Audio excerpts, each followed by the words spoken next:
Welcome back to Fitness or Fiction, a podcast dedicated to cutting through the hype of the health and fitness industry. Every week, we dig into a new topic and help you wade through the real information to make solid decisions on your fitness journey.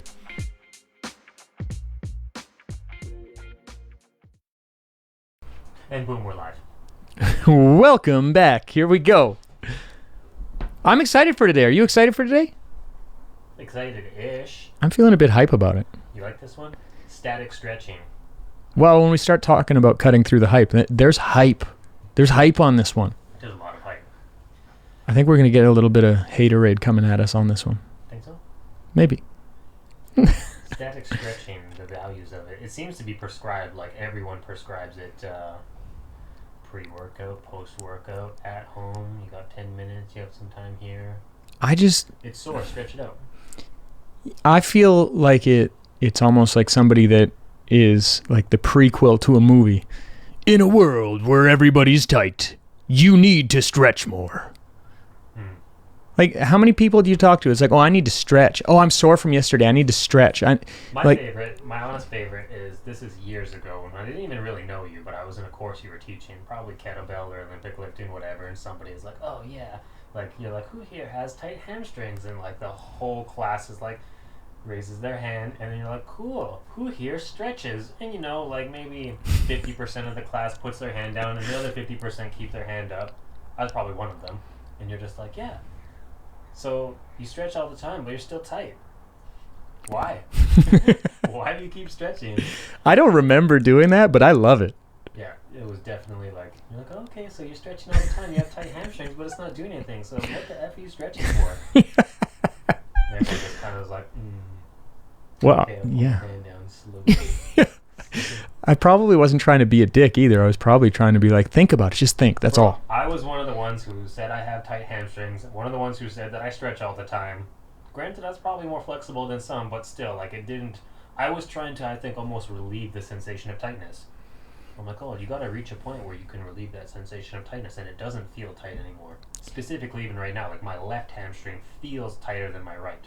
But when assessed, they have the same range of motion actively. Yeah, well, the sensation of tightness, we could take a whole hour talking about, P.S. The actual length of a muscle is more a neurological component than a physical or physiological component. So when somebody says, oh, I have tight hamstrings, often they believe that their hamstrings are physically shorter than somebody else's, when really what's actually happening is their brain is holding tension there, and usually it's to find some sort of stability. Yeah, the brain's limiting range because, in my understanding, that it's scared to go into an increased range for fear of injury or not stable. Usually due to feedback at the joint. Yeah. Typically the hip. But if the hip says, listen, I can't leverage anything to create extension of the leg outside of the hamstring, guess what takes the brunt? It's going to be the hamstring. This is weird. I read this in one of the articles, just tangenting, right? We'll go off on a tangent. One of the articles was like, if somebody was anesthetized? There you go, thank you. That they're like, their body's not as tight. No kidding. Did you like, or you're just aware of that? I'm assuming. Oh, yeah, absolutely. Essentially, like, it was something along the lines of like, there's nerves in the muscle tissue that give feedback to the nervous system to say, like, these are the ranges you're allowed, and anything beyond that is a tight range, and we won't unlock it for you. But once they were anesthetized, can't say that. Placed under anesthetic, it's easier. Okay. Yeah.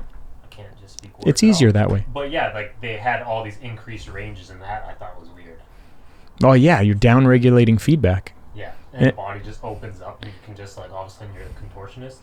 Yeah, well, and becoming a contortionist is actually dangerous. So before we get too far into this, what are your wins for the week? I'm going to give you a real basic-ass win. Okay. I pressed the 120s this week. I haven't pressed the 120 dumbbells on the bench for a long, long time because they didn't have them at the gym I was at. Oh, okay. And found some 120s, went and gave it a little pressy poo, and at the end of the day, it's nice to just be like, you know what, I haven't lost everything I once had. It's like, yeah, it's been 12 years since I saw those, but they're still an option. You know, it was cool. So the boobs are still strong. At least one thing. Boobies are still kicking. It's good. I had some good workouts.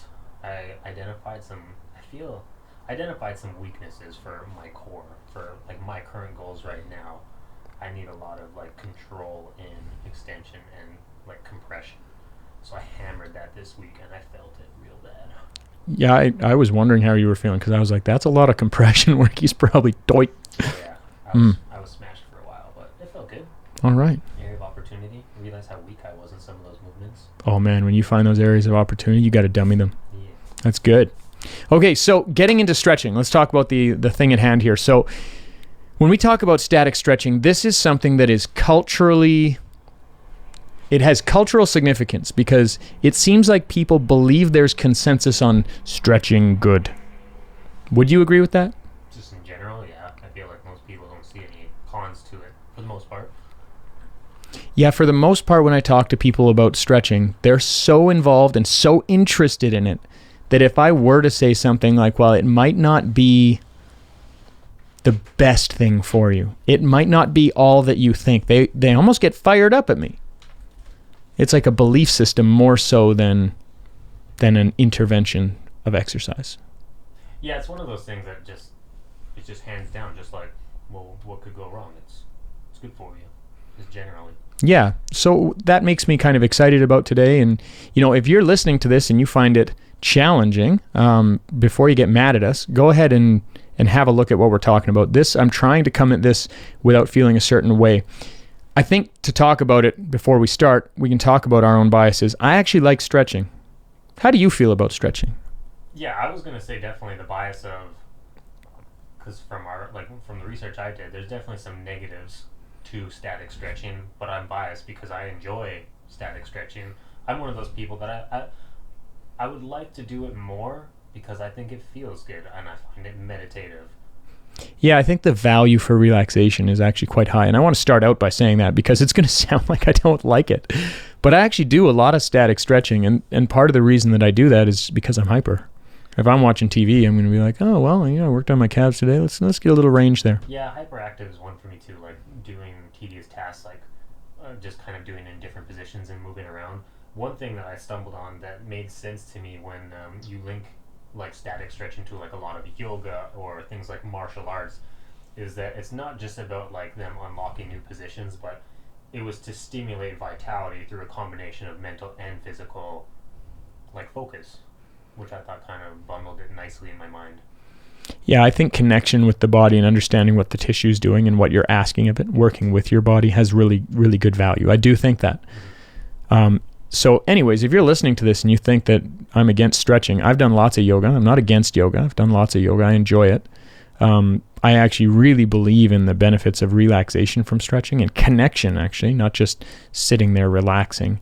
But I asked on my Facebook a couple days ago, what's the best way to increase joint health? And a lot of people were posting stuff about supplementation. Oh, really? Yeah, like really interesting. Oh, cod liver oil for sure. And I'm like, who is this guy? And he's like the leader of like a really big and active trainers group for getting online clients and stuff. And I'm like, serious? Like the first thing you think about is cod liver oil? Not like I should learn how to move this joint? Not that I'm angry at him or anything, but I just didn't expect it. It's weird though when people are talking to you on your Facebook because maybe they make the assumption that you already have a bunch of their general answers, so they're trying to give you unique responses. Yeah, I think they're trying to bait me and upset me. Trying to trigger you. I don't know. I haven't let it trigger me yet, but I think they're trying. Some people for sure. Yeah. I don't think this guy was. I don't think I ever would think about supplements in regards to increasing flexibility. It's not like yeah. Across my path. Like I said, I'm not mad at it, but I'm like, we're going to get into this more, but so static. I feel like you've already given away your position on static stretching because you seem so apologetic at the start, being like, don't be mad, don't be mad. Well, I'm not, it's not my position. It's quite literally what I found. Yeah. So and let's talk about the buckets. So when it comes to static stretching, the first thing that you need to think about, well, you don't have to, I don't care what you think about, but if you're going to look at static stretching as a topic, if you want to pull it apart, you need to look at what are the purported benefits. Yeah, or just why people in general to stretch. The question is, why do you care? That's the first question. Yeah, why is that valuable to you? Mm-hmm. And in those courses where I ask people, like, who has tight this, who's stretching, and they all say, well, I do, but I'm stretching. It's like, well, well, why? Like, can't we come up with a better answer? Maybe you need that and something else, you know? Mm-hmm. So really, when it comes to the 4 things, you want to hit on the first? Yeah, for me, when I started digging into just static stretching in general, especially because a lot of my goals are gymnastic-y related, so there was a personal investment in this for me. I was concerned about, like, does static stretching increase my range of motion, because it's something that I enjoy doing, and I appreciate the meditative benefits, and I need that added range of motion to do some of the skills I'm trying to do, so I wanted to make sure it was actually worth my while. I actually was invested in it being like, yes, increase my range of motion, because if not, I've been wasting so much time over the years. Okay, so increased range of motion is the first bucket. Our second bucket is going to go to, you know, the amount of people that go on live on Instagram and they're like, you know what, you need to stretch because otherwise you'll get hurt. I actually have a significant challenge with statements like that, because as soon as somebody says something like that, you only need to be wrong once to make you look dumb when you're being absolute. And that's not giving anybody any trouble, but it's, if I say, you can never do a lat pull down like this or you'll get hurt, then somebody just has to do that one time and be like, I didn't get hurt, to prove me wrong. Yeah. So that sort of absolute mentality I don't like, but the connection between decreased risk of injury and static stretching is something that's given as fact, and research I don't think backs that up, and we're going to talk about what we found in that in a second. But first category being range of motion, second one being, does stretching decrease injury? Yeah, and I think a lot of people relate to injury just being like, they think that if they're just generally tight, that's going to increase chance of injury because they don't have access to safer ranges or more adequate ranges potentially. Yeah, I'm going to talk about what actually causes injury when we get there, but we're not there yet. So third bucket, you hit it? Third bucket was performance. And this one I kind of had a gut instinct and just past biases on, but like static stretching pre or post workout, does it actually aid in your performance? Does it help with your like elasticity, your ability to explode, your strength, to lift maximal weights, things like that? Yeah, well, and that's a bucket that's really interesting, because even when I went to the Dream Team Coaches Clinic with Ilya Ilin and Palavnikov and Smolarz and Klokov, all of those guys were like, yeah, don't worry about stretching. Don't stretch for like 10 minutes at a time like some of these crazy studies, but should you stretch and prepare those ranges? Yes. So that one's going to be a fun one to talk about. And then kind of the last bucket that you run into is like, does it decrease pain or delayed onset muscle soreness, DOMS? Mm-hmm. Does it decrease that? And you know, the literature that we looked into, you know, some of it was almost too clear. Like, you look at it, it's like, it can't be that clear. But before we get into it, you know, when we look at research and we talk about looking at this, we are not university professors, but one of the things to look at as far as, you know, the value of information you're receiving, there's this pyramid. It's a pretty consistent thing that I think it's important to note. And it really starts out with, you know, the base level. One of the weakest kinds of research is just background information or expert opinion. That is not the highest level of information. And people often are like, well, look at this doctor on Instagram. He said this. And the first thing to understand is that is not that valuable. Or one trainer being like, do this to fix your back. Right. And then like a case study would be the next. And then you get into like case controlled studies. Then you'd get into cohort studies. So like a group of people that perform X, Y, and Z, and you get data from it. And then you get into randomized controlled trials, and then systemic reviews or systematic reviews. And then you'd start getting into your top end of the pyramid is meta-analysis or meta reviews, where you're actually looking at the breadth of what's out there and creating a thesis and a conclusion based on what you find. So it's like, well, I found 28 studies and 2 of them said this and 30 of them said this. It's like, well, probably gonna go on the side of 30. And usually they'll do that with a quality control tool. So they'd say, well, you know, what level of study am I looking at? Is it a cohort study, or what level of research is it at? What was the setup like? How good is it? So that's why meta-analysis is really good. And that's kind of the stuff that we've been dominant on in these 4 buckets. So, you know, having that background, I think it just makes it like, I'm not trying to be like, well, here's where I stand, but I am trying to say, if you're thinking about applying this to your own fitness, here's some things to think about. Are you going to break down the little diagram of the meta-analysis that you showed me, or do you want me to? Well, we can. I just want, I think it would be valuable to explain it. Essentially what I saw when you showed it to me was, it asked a question like, how many studies actually show, in regards to injury, and I'm not saying this is actual data, but in regards to injury, how many of these studies actually showed pros versus how many showed cons? And then it was just two tables side by side where it would show you, there was 9 studies saying that it's cons. we're going to get into that in the into the bucket. One or two studies saying that it was pros, so you kind of got to take. Yeah, I think that particular setup, that study or that analysis said, okay, here's the amount for pro as far as performance in sports. Here's all the studies for negative impact, and then here's a few for no impact. Yeah. So it's just it breaks down all of those studies and categorizes it based off if it's valuable or not. Yeah. So we looked at a few, one-off studies and looked at the setup of them and everything. But then the main thing that we're looking at here is meta-analysis. Is my reason for mentioning that. Mm-hmm. So when we talk about this, again, it's going to be one of these things where take the information and use it towards yourself and really think about the time that I have to exercise. Am I using it the best? I think that's what we're trying to do with this podcast in general, yeah? Mm-hmm. All right. So should we start with the first one there? Increasing range of motion. Yes, increasing range of motion. You want to start out with this one, bud? So basically from the studies that I was looking at, it does increase range of motion. It's kind of a slow and grindy process, and in my opinion, most people won't reap the benefits from it because I doubt that most people do it consistently enough. I almost think of it as like a child brushing their teeth, where it's like, Daddy, I did brush my teeth, but it's like, did you actually, or did you just run your toothbrush under the faucet? To do it properly and taking, 10 to 20 minutes, 2 to 3 times a week, versus just propping your hamstring up on the table and stretching it for 10 seconds and oh yeah, I stretch. Everyone I talk to says that they stretch, but I feel like it's more that toothbrush mentality personally. Yeah, I think so. The first thing that I'd talk about when we talk about increasing range of motion, if we were to just say straight up fitness or fiction, does stretching increase range of motion? Say fitness. I would tend to say fitness.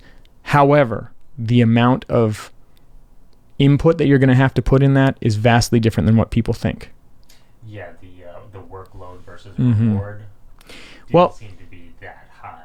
And when we look at increasing range of motion, what's actually changing? We are telling your brain, give me some space. That's what we're doing. We're trying to speak with the brain. We're telling our brain that this extra range is safe and it's comfortable. It's going to be okay. Right. And I found 3 studies talking about duration of stretching. And one of them was applying 5 versus 15 second holds, and then up to 30 seconds. And then I found one that was 2 minutes plus. And really, if you were to look at the neurological activity in the first 30 seconds, you're going to see more and more. And those studies actually mirror that. They're going to say, up to 30 seconds is more and more valuable as far as range of motion the next day, which is great. But really, your brain doesn't really recognize that something's happening till about 2 minutes. And at that 2 minute mark, all of a sudden we start seeing this climb again. The challenge is who's going to stay there for 2 minutes, right? That's what YouTube's for. So when we look at this whole thing, it's like, well, duration matters for sure. And then the other thing is, how long does it stick around? How often do you have to train that? Now, if we're applying strictly static stretching, I would say that it's not going to stick around very often. It's not going to be there for long. In fact, most people, they stretch their hamstrings, they go for a walk, they come back, and they're back to their starting point. Yeah. So does stretching increase range of motion? I would say absolutely. It does. Are you putting in the time to do that? And more importantly, why the hell do you want more range of motion?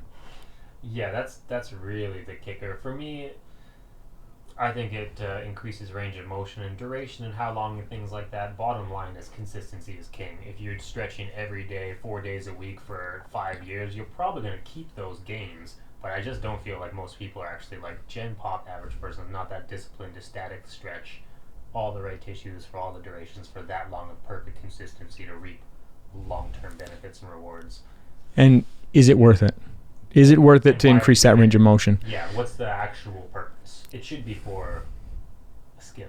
Well, yeah, like for instance, if you're trying to get into a squat, but you always have to have your butt back, and you realize the limiting factor is ankle dorsiflexion, you improve your range in eversion because the subtalar joint actually requires eversion with dorsiflexion.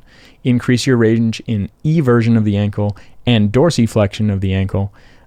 Then you all of a sudden can start strengthening that position, have a more upright squat that's less likely to put load on the spine. And especially for something like Olympic lifting, more upright means we can put more weight on our chest or overhead safer. Mm-hmm. So is there value there? Absolutely.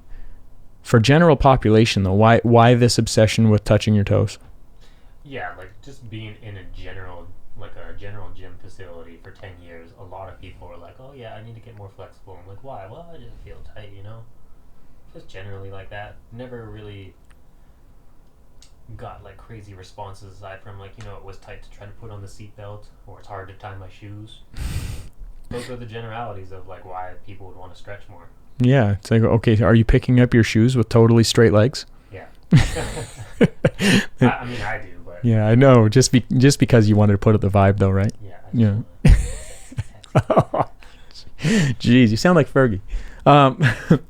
The big thing that we're looking for with flexibility is like what actually changes. So when we're in a static environment, what's going to change is your stretch reflex, mainly Golgi tendon stuff, but, really, it's not tissue changes. It's actually the amount that you're innervating that muscle. And when you give that muscle something really uncomfortable, it's likely going to back off because it's not as painful as it was. So you're increasing the amount that you can get deeper into a stretch, and that might give you more range, but has it really changed that tension at the muscle? And the answer is usually no. Your stretch tolerance. So you're increasing your stretch tolerance so you can go deeper, but you're not really owning that range, which is why chances are it slowly disappears if you don't own it. Yeah, well, and muscles are essentially like they're a type of liquid, essentially. Like they're malleable and movable. And one of the things that we're looking at with a muscle is after a period of stretching, that's a deformation that it's adapting to, and it is likely going to want to return back to its steady state, like its homeostasis, right? Yeah. Coach Eugene Teal had an interesting way of putting it. I might have told you this before, but he talked about like that tight sensation you feel. He attributed to like nose blindness. If you walk into a house that just has freshly baked cookies, you're going to be like, wow, those cookies smell delicious. But after 10, 15 seconds, that scent goes away because that information is no longer valuable. It kind of just goes on the back burner. And he attributes that to kind of like doing static stretching, being like you'll dig into the stretch and be like, wow, this feels really tight. But if you sit there for 2 minutes, it's going to kind of dissipate a little bit and give you that extra range. But then if you stop that and you go back into the house, and then the next day, you're still going to smell those cookies again. I'm so glad that you said cookies and not an outhouse. Why would you say that? Oh, I don't know. I was just thought it's a really positive way. Glass half full type stuff, right? Sure. Yeah. So when it comes to increasing range of motion, can you do it? But my biggest issue with this is why are you blanket wanting to increase range of motion? If you need it for something, that's great. But the one thing I will say straight up is that static positions will improve the static position. The dynamic or active range is unlikely to change significantly as a result of having more passive range. I think people are also tied into this idea. I actually didn't get into this, so you can talk about it. Answer my questions. That tight muscles would be responsible for poor posture, which we just did on.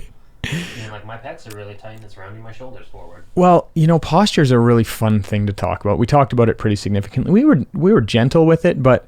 Or people say their hamstrings are tight and that puts them in a posterior pelvic tilt, and that's why they have no back pain. Yeah, there'd have to be a variety of other things to happen to make that the case. P.S. If your hamstrings are pulling you into post-tilt, that means that your lumbar is yielding to them. Like when you see somebody do a lying hamstring curl, you see them arch their back at the very end. Mm-hmm. That's their lumbar anchoring their pelvis so that their hamstrings can pull the other direction. If your lumbar isn't capable of that, we got other issues, man. Like, well, my hamstrings win the battle every time. It's like, so instead of stretching the hamstring, why don't you do something that is more beneficial very quickly, which is train the lumbar to be stable. Mm-hmm. And like McGill and others are going to be like, yes, please do that. Like if you have an active straight leg raise that's beyond 90 degrees, oftentimes that is actually a risky scenario. And Curtis is saying Stuart McGill, who is? He is a professor at the University of, which one is it?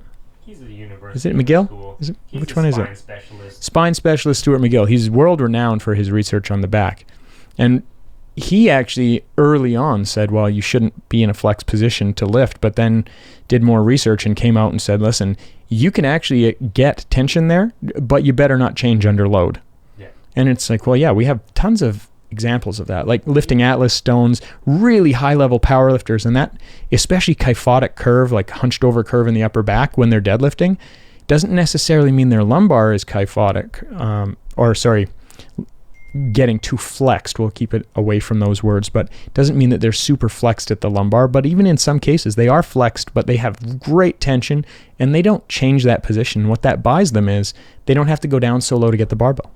Yeah, so that's the difference of like extension and flexion when you're lifting. That change, what would you call that change? Like if you're deadlifting, you're slightly flexed, and then like as you come up to the top, you go into a little excessive extension. What would you call that shift? You would call that like translation. So like I'm changing the doesn't matter what you call it. You can call it Susan if it makes you happy. Am I changing the position when I stand up? I just remember you saying something about shearing. Oh yeah. Yeah. So essentially if you think about like your vertebrae lined up on your discs, even if you have a little bit more load at the front and you keep it there, you're not bulging that balloon extra. But if you think about taking that vertebrae and tipping it, you're thinking about like your disc in between is kind of a balloon, right? It's padding. So you're pressing tension on one way and then you're changing, you're like grinding across it and pushing it the other direction. And that translation or change in position really causes a lot of shearing forces, which is the real issue. And when I see people posting on Instagram, it's like, well, I got to push my glutes at the top of a squat. So they go from a neutral position into a flex position under load. It's like that axial load and you changing your spine is scary to me. Yeah. I want you to squeeze your glutes, I do, but your abs better meet them and hold you in the right position. Mm-hmm. Or more accurately, your lumbar better meet your glutes so that you don't change your pelvic position. So when we get into does it change your range of motion, I would say yes, but we should have a really identified reason why we want or need to change that. So a specific task or something that we're missing. And B, we should be looking at, I don't want to get too far into the dynamic and active conversation yet, but we need to be careful how big of a gap we create between your passive range and your active range, because the larger that gap is, the larger your injury potential. Yeah. Which leads into our second pillar. Let's get her going, bud. Well, does static stretching help reduce the chance of injury? Statistically speaking, non-significant. When we look at the research on injury, a lot of people think inflexibility is the big issue with injury.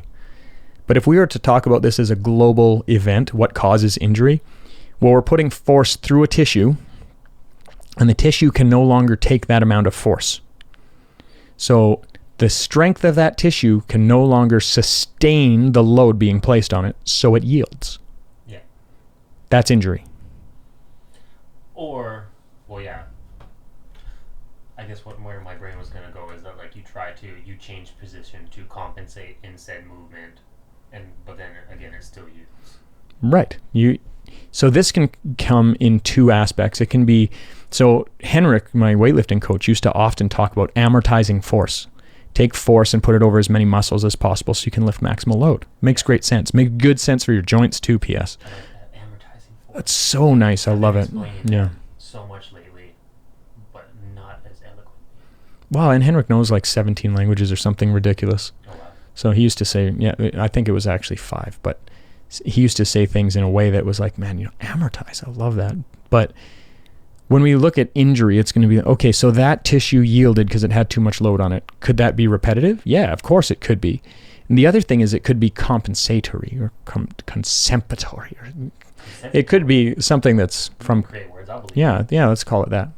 But if you're actually compensating for something consistently, you're putting load through a specific zone a lot, And again, that means that we're not amortizing force well across the whole joint. And it's really similar to the reason why you don't just go in and do 24 sets of bench press for your chest day, because that one motor unit is going to get the crap beat out of it. But like when you see like the techno gym chest press and the whole chest is highlighted, that's not how your muscle works. For this particular angle, that pec is going to use this tissue and this tissue and this tissue in one motor unit.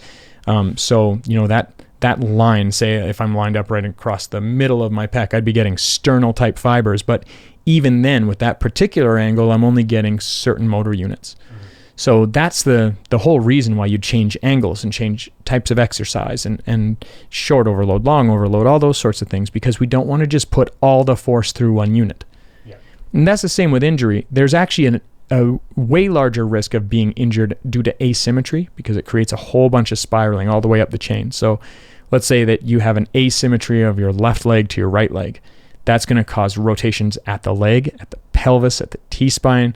It's going to put your shoulders at risk. Like literally, it's all the way up the chain is going to be changed. So when we look at changes in injury, there's actually not a notable difference in injury due to stretching before the event. Like as a warm-up, it's like you hear everyone saying, oh yeah, you got to get your core temperature up, you got to stretch. And I see a lot of people that do that. They live by that, and they're not super flexible, and they don't perform super well. So the bias towards doing that, that's why I said that at the course. I'm like, okay, how many of you are stretching? How many of you it's got you to where you were hoping and dreaming to get to? Okay, so maybe that can be part of the solution, but maybe it's not the whole solution. Right? Is that fair? Yeah. As far as injury, what's your experience with this? Well, we were talking offline. So my back was injured 10 years ago, and at this time of the course, I probably was in back pain, which is why I lifted my hand up saying that I'm stretching my hamstrings. But during that back pain, I was definitely doing a lot of static stretching and foam rolling to try to get some relief, and I had like some sciatica issue and things going on, but I did yoga to try to help it. And no matter what position I put myself into, I always actually came out feeling worse. The thing that actually made me feel better was actually just lifting weights again in the ranges that were acceptable for me at the time. Doing like a weightlifting session seemed to just realign me and put things back in order, versus stretching kind of just pissed everything off. Well, and again, alignment, like that conversation is really interesting, because like, is there a set realignment? When I go to the chiropractor once a week to get realigned. It's like, cool, is everything fixed? Well, no, I go every week. It's another weird one for me, though, just dissecting things. Like when you talk about asymmetry, like I said at the start of the podcast, like my left hamstring noticeably feels tight, often, much more so than the right hamstring. But strength-wise, they're relatively equal, and active range of motion, they're relatively equal. But the left one always feels tight. Yeah. Well, I would really be interested to see what your ranges around the hip were and strength levels accordingly. I would really be interested to see that. We might have to play with that. But factor or fitness or fiction, static stretching decreases your risk of injury. I would say fiction. That is a total fiction. Yeah, I didn't find any studies to say, you know what, this is definitely the thing. I found a few that were like, there was a non-statistical difference that it could, which would be like small percentages. Would you say injury prevention being like if you had a large discrepancy between one leg and the other leg, and you brought balance back through a year of static stretching, do you think that would help? Well, this gets into the topic of where we're going to be going next, but my position on static stretching is that it is part of a greater toolbox. So if it unlocks a range, that doesn't mean you're winning. The win is actually unlocking that range and then learning how to use it. Yeah. So static stretching alone, I don't think will decrease injury. That combined with some other stuff we're going to talk about in the coming weeks, yeah. And really the methodology that I use, I often come back to kind of the FRC type modalities and moving into the way that N1 teaches execution to actually own specific tissues. That is going to be where the money shot is in a lot of ways. So on to performance. Static stretching, increasing, like doing static stretching by the pre or post workout. This is one of my favorite ones because we found a ton of research on it. In my experience, I think those who do static stretching pre-warm-up, in my experience, is typically martial artists. I see it a lot. In martial arts, we did a lot of static stretching. And then post-workout, in regards to increasing performance, I feel like, actually I saw, again, this is just a bullet point stupid quote, but it was like 80% of coaches typically program static stretching for their clients at the end of the workout, which almost seems relatively legit for me. Whether the clients actually do it is one thing or the other, but most coaches actually have some form of static stretch at the end, like, oh yeah, you just did a big chest day, we'll go do some foam rolling stretch pecs, blah blah blah. Yeah, when we get into foam rolling, I'm really excited to talk about that research. I'm not going to get into it too much today, but I think a lot of the people programming really haven't looked into it well enough yet. Mm-hmm. And I'm not saying that I am not absolved or taken out of that mix. Like, as I program things, I am getting better at understanding what it is and where it is, but you know, you have to have a starting point. So you have somebody that has, say, a CanFit Pro, because it's an easy thing to think about. CanFit Pro is a 2-day certificate, and then you have to do a test, and you have to have somebody kind of follow you around. In my experience, what I see is that that is not near enough time to really understand the stimulus that you're applying. Mm-hmm.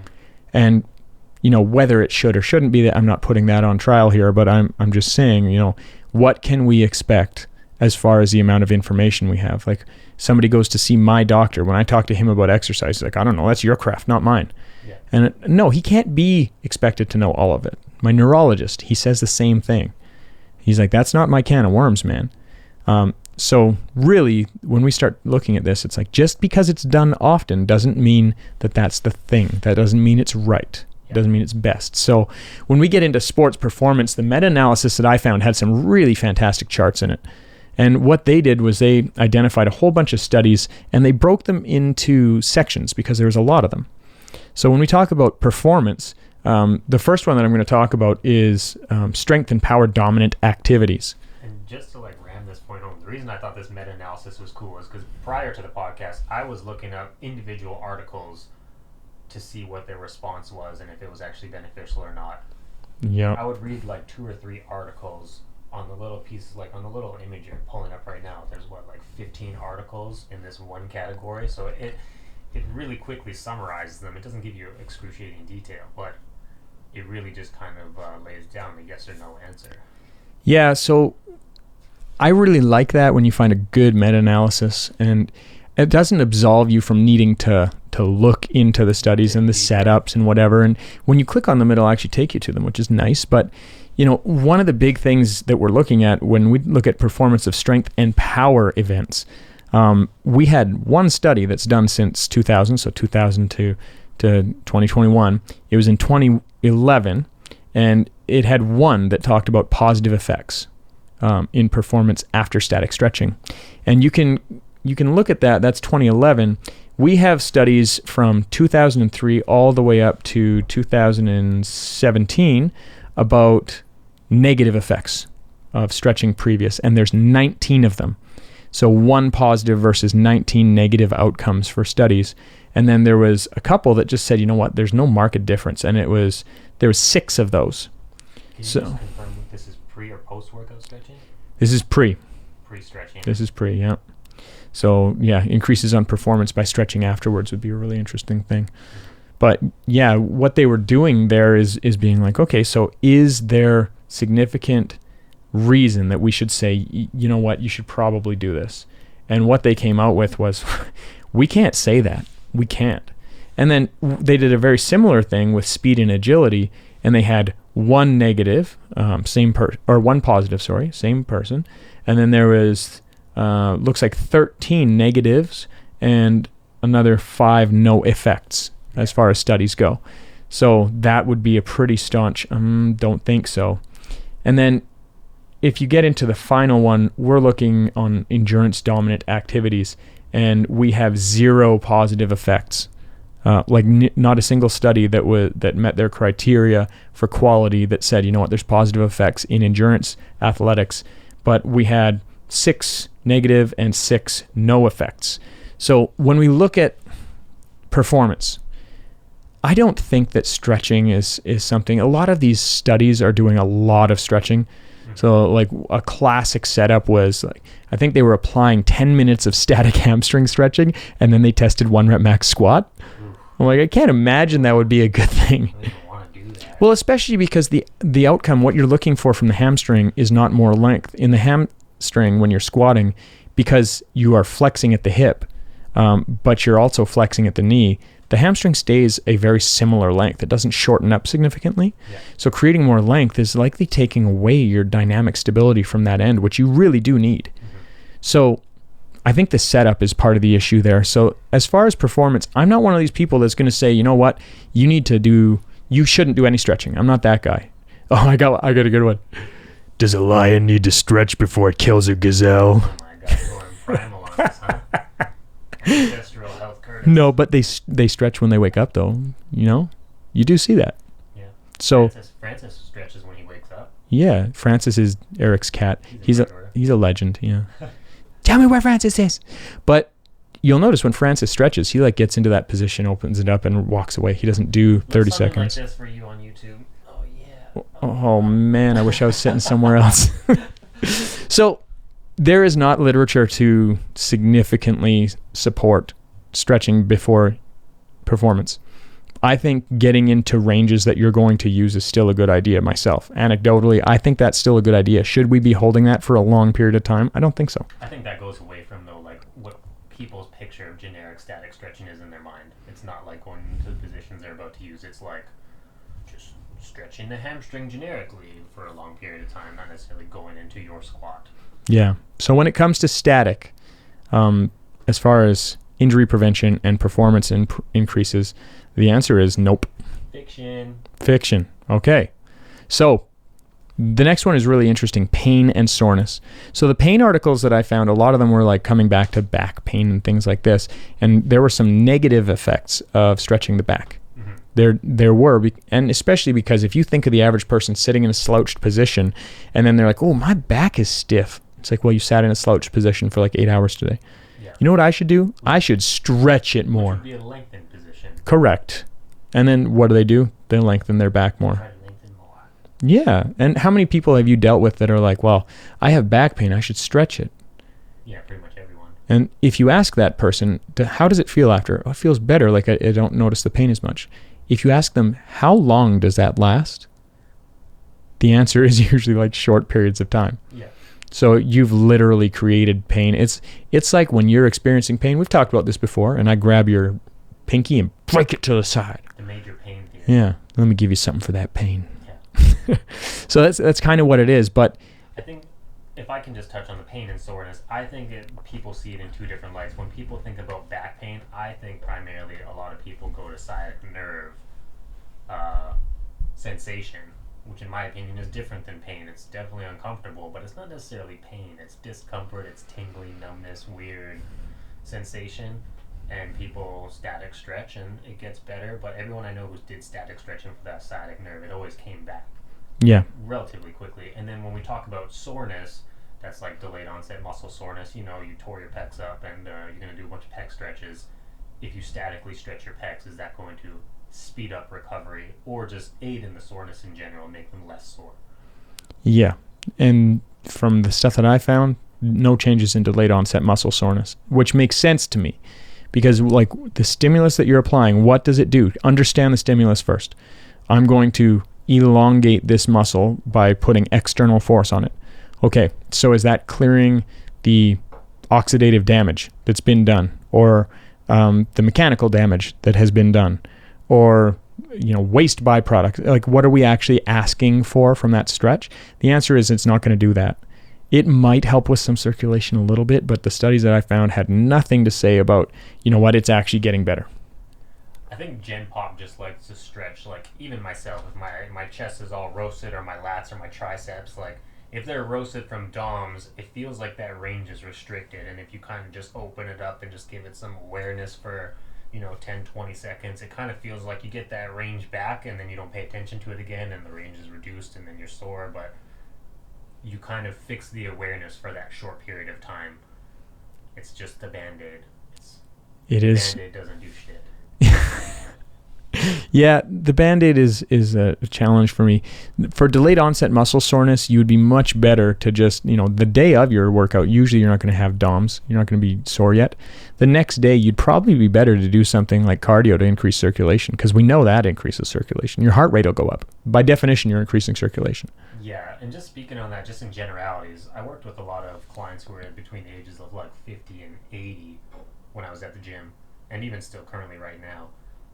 A lot of them, like, if you hit them real hard in a workout, a lot of them were not sore the next day because they were often doing cardio then like the next 2 days, and their soreness, like, report levels were very low versus, like, in my opinion, this generation of like 20 to 25 where they just hit the gym and don't do any additional cardio or anything like that. Like, they were always the ones who were like, oh my god, I'm so sore, oh, this is destroyed, but I could like run a 60-year-old through that same workout who did cardio the next 2 days and their soreness reports were very low. Yeah. Well, you know what? Anecdotally, like, even for myself, I can train leg. I squatted damn near every day for 8 years. Mm-hmm. And what I would find is if I was sore and I went and did light work, like even in the West Side barbell method, they call the repetition method. So they're like, okay, 50% of your good morning, I want you to do that for 2 minutes. Mm. That'll get some circulation in those tissues. Yeah. And you're targeting tissues. So even better than cardio is, well, I'm actually going to put circulation to the tissues that are sore. What's that going to do? It's going to increase nutrient partitioning. It's going to bring all sorts of stuff that they need there. And with the blood flow, it's really going to help clear away things that need to be cleared and help with the increased activity of the lysosome and the ribosome. Mm-hmm. Yeah. So at the end of the day, when we look at pain and soreness, there are better methods. And we will get into that. We didn't get too far into that today, but out of the 4 buckets, fitness or fiction, stretching can help you increase range of motion. Fitness. Stretching before your athletic event or workout decreases injury. Fiction. Performance. Your performance goes up when you stretch before. Fiction. And it decreases soreness from your workout, either DOMS or decreases pain from injury. Also fiction. Yeah. The one thing that I will say is when we start dealing with pain, especially chronic pain, if you're dealing with a quality practitioner, whether that's a trainer or a therapist, and they identify, listen, here's the movement discrepancy, and this area is good to stretch. It's not, oh, my back is sore, I'm going to stretch my back. It's like, yeah, you know what? Your back is used to being in a lengthened position. I actually want you to stretch out your abs and re-engage into extension. Yeah. That's when I think you'd see some specific changes in pain. So I'm not going to say fiction on pain, actually. I'm going to say it's actually fitness on pain, but there needs to be a really nice targeted solution. Mm-hmm. And as far as DOMS, I'm going to say total fiction. Like shotgun approach. Just stretch everything. I like the yeah, something that I just wanted to say, we've like hammered in on the goal, or like, why are you stretching, but like, unless you're frustrated because you lack sufficient range in a joint to perform a specific task, chances are you don't really need to be more flexible just for the sake of being more flexible. Yeah, really identifying what do I want and is this going to be the right path to take? Those are two things. What do I want? Is this going to be the right path to take? I have a client I posted a couple weeks ago, 1 week ago, that was like, listen, I've been training for years, and this is the first time in memory that I can actually cut my own toenails. Yeah. And the little stuff's only little as long as you can do it. Mm. When you can no longer do it, it's a big deal. So does that person need the ability to get her hands to her feet? Yeah, you should. I think humanistically, you need your ability to put your hands to your feet, to take care of your damn self, right? Yeah. So it's not something that is negligible. It's not something that doesn't matter. It only is something that doesn't matter if you can do it. Mm-hmm. So should that be there? Yes. How did we get that person there? Not with static stretching. Mm-hmm. That might have been part of the toolbox. I will tell you, spoiler alert, it was part of the toolbox, but it's not the whole thing. Yeah. So in this series, as we go through this, if you're still here, this is number 1. when we get through and we identify the tools in the toolbox, you're going to notice that each one of them might not have super humongous value. It's not going to be like, okay, well, this one just kills it and whatever. But there is one or two main standouts. I've started looking ahead at the next piece and doing some research, and the articles are very telling on a few of them and very, very positive. But just because that's the case, it doesn't mean that you're going to negate the rest of the tools. Yeah, you're not just going to use your favorite screwdriver. Totally. And when you have a screwdriver and you need to pound a nail, that sucks. Yeah. So at the end of the day, even though we're saying, listen, this might not be the case, this might not be the case, here's the meta-analysis we found on this, here's what we're talking about with just straight up static stretching, that doesn't mean this shouldn't be part of a larger approach. And when we get into those, some of them, it does have static stretching as part of a larger approach, and there's really significant results associated with it. Do you do static stretching, sir? I do. Absolutely. Every day, twice a day? Not that much. Do you do it, like, what do you do? Do you do like once a week? I probably do static stretching like 3 to 5 times a week. And, the bouts would be very short. Yeah. Like, specifically, if I'm working on something, it's because I need a range. Mm-hmm. And I've identified why I would want to go after that range. For example, I can't really lift my left leg. I have a hard time with that leg, and there's a variety of reasons behind that I don't want to get too far into, but trying to get that knee up is important for me. Little things like putting on my shoes without having to sit down. So I find improvements in that when I actually change the range of motion and then actively work on lifting it and integrating that. So that specific zone, I train a lot. But again, it comes back to goals. Like, what are your goals and what is your belief system around that? Because if I have somebody that's going to train 4 times a week, I get really excited. If those 4 times a week are an hour long and they're spending a whole hour out of their total 4 in static stretching, I just worry about the effectiveness of what they're going to accomplish. And I want to put in the most effective tools in there. So I'm not going to spend a whole lot of time just being there just because somebody said static stretching is a good thing. Yeah, what was there? There's this terminology you might know. I think it was in like one of Tim Ferriss's book, where he talks about like doing the minimal amount of work to get the maximal amount of benefit, and not like reaching that apex where it's like you're doing more but the benefits are waning. Yeah, it's kind of along the lines of doing a really great job at something that should have never been done is one of the biggest follies. Yeah. Makes no sense. So the big thing I'm saying here is, what is there value there? I think there is, but it's been vastly overemphasized. It's just an easy answer. It's not the right answer all the time. Yeah. And people think that I do a lot of static stretching because I'm a relatively flexible guy in some positions, but I feel like even I'm one of those toothbrush people that kind of just like, oh, I'll just dab on some stretches for 2 minutes and then I stop, or I just kind of hit it quickly for 5 minutes at the end of my workout and then I stop, just run my toothbrush under the water and brush my teeth. Motion is lotion, baby. Well, static stretching has some fitness, also has some fiction. Yeah, just over a quarter fitness. 25% fitness. I think it was closer to 33% because performance, we talked about, there can be a part of it that's fitness. So. Where are we going next episode down the rabbit hole? Next episode, I think we should get to the big counterpart. So if we're talking right now about straight up passive, next time we can start talking about active and dynamic mobility. So if we start talking about active mobility, we have to keep the dynamic component out of it in some ways, and we need to keep the PNF out of it because those are separate topics, but they will be kind of discussed. But if we're doing passive today, we should probably do active next day. Are you kind of with me on that? So you're digging more into your like FRC route? You're doing a spoiler alert again. The functional range conditioning route is including many strategies. So I think we'll try to leave the PNF side of things out.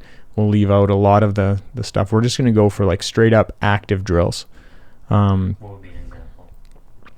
And a good example would be something like a prayer or a book opener where we're just opening up the T-spine and then return. And you can tell that I moved because I got really quiet there.